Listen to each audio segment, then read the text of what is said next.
Right now at 4, there are thousands of new college graduates who are now getting into the real world, so to speak. First, we want to say congratulations. Now that you've turned the tassel, it's time to look for a job and deal with those student loans. It can be a lot to handle. And unfortunately, cyber criminals are trying to make a buck off of your next chapter and your inexperience.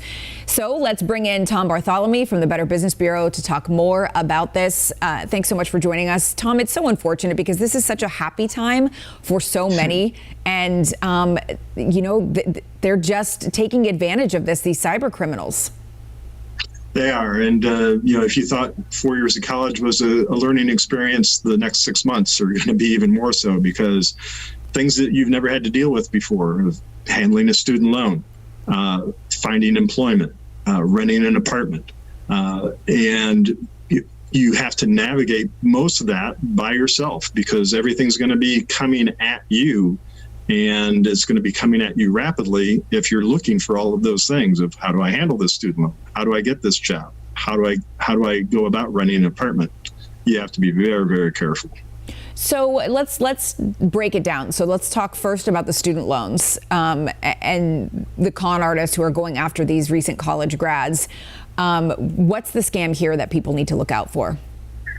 Yeah, there's two competing things here. One is, okay, I know I've got a student loan, become very familiar with the terms and conditions of how that's going to be repaid and when that kicks in.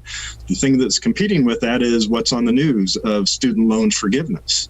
And so you're going to be getting email is going to show up in your socials of student loan forgiveness. Click here to find out how you can have your student loan forgiven. Very enticing. And if you click on that, you'll find out very quickly that they're going to be looking for information from you, personally identifying information. And then the hook at the end is, well, the application process costs $500, but if you've got $30,000 in student loans, hey, what's $500? All of that should have scam written all over it. Yeah, big red flag. What about the scams involving people getting their degrees and the threat of needing to pay something in order to get it? Yeah, that's, especially if you've been doing some remote learning that you don't get to walk the stage, or what we're seeing with a lot of colleges now, that you can be going to a university in Vermont, but you're still here in Charlotte. And so that lends a different dynamic to what happens before you're able to graduate. And if you've posted anything on your socials about, hey, I'm about to graduate, or hey, I'm due to graduate in 2023, that's data is all harvestable. And so those scammers gather that up, and then they tailor their message to that particular audience of, hey, you're about ready to graduate, and this bill hasn't been paid yet, and it looks like it's coming from the registrar's office at the school you've been attending. That gets your attention really quick, but don't just go off and say, okay, this is what I need to pay. Call your registrar's office. Don't call any phone number that might be on that bill or whatever they're contacting you with. Call them directly and see if this is for real. Yeah, it's unfortunate, but we're always having to check to make sure that what we're being told is the truth.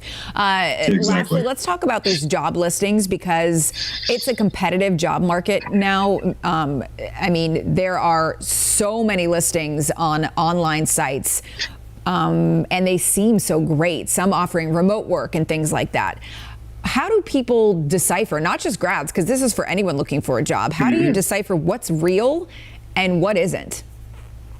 Yeah, we've seen a real spike in employment scams in just the last 3 months, and it centers around offering remote work. You see an ad on Indeed or some other job listing site, and you're going, wow, okay, this sounds great. And so you send in your resume.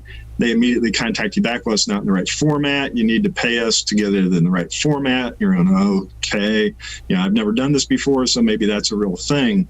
But what it comes down to, they very quickly offer you the job. Everything looks great, but then what comes with that? They need your W-2 information, your social security number, your banking information, because your check's going to be deposited directly. And boom, you've just handed them everything a scammer could ever possibly hope for by giving them all of that personally identified information. Wow. So what do you do? Because a legit employer is going to ask you for those things as well. How can you tell the difference? Yeah, in this situation, it comes down to verify who you're actually dealing with. Verify this potential employer. Do a BBB search, do a Google search, find out anything you possibly can about who's looking to hire you, and then check those other sources with the Federal Trade Commission and BBB Scam Tracker to see if this scam is more and more prevalent. But that's the real key, is doing as much research on them as an employer would be doing on you. And this is good even if you're going to a brick and mortar. You need to find out what kind of business that you're going to be dedicating the early part of your career to. Yeah, for sure. And that's good advice for all of us. Tom Bartholomew from the Better Business Bureau, thanks so much.